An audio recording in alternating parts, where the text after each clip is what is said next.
Hello everyone, in this video I will show you how to add Telegram members from another group to your own group, right? And most of the video which you will see over YouTube is currently fake, right? Because they will ask you to go to Play Store and download Graph Messenger, and they will ask you to install it and it will work. But in reality, it doesn't work. So let me give you a perspective. How can a social media let you to transfer, all the followers or all the, members of a group to another group?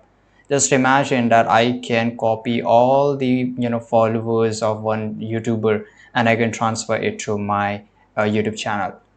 Just think about it. It's not possible, right? Same thing in Telegram. It's not possible because you will see a lot of videos which are over YouTube and most of them are currently fake. None of the video actually work because this is illegal and this is not possible. I hope that you found this information useful, and if you did, make sure to like this video, subscribe.